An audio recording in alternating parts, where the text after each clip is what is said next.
The critics fear the government scheme will result in thousands of single homeless being forced back into Cardboard City. But ministers say centres like this one at Camberwell, the largest in the country, are dilapidated and must be closed down.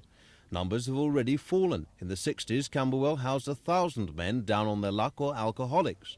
Today, just 200 remain. Let us be very clear what we're about. That is this to look after a very small number, relatively small number, in national terms, a few thousand, and it's to look after them much better than putting them or keeping them in Victorian workhouses.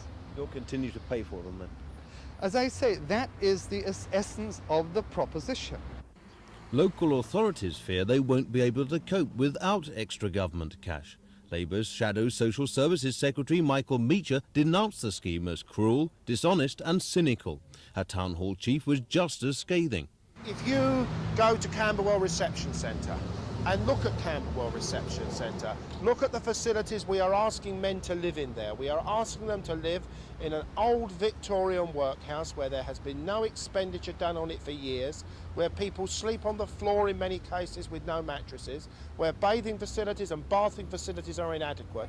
They are asking us to take that over with no resources to be able to do it. It is quite frankly the economics of the madhouse. Basically it's a stab in the back for all people concerned, both the members of staff that work in resettlement units and for the claimants who use the resettlement units. Really it's the thin end of the wedge. I mean, what we're getting is back to Victorian values. I mean, the classic Tory principle whereby the resettlement units will be closed and the men will have to go seek alternative accommodation basically in the private and the voluntary sector. The government say consultations with unions over the closures will now begin, and they've warned redundancies could be on the cards. Mark Wadsworth, Thames News.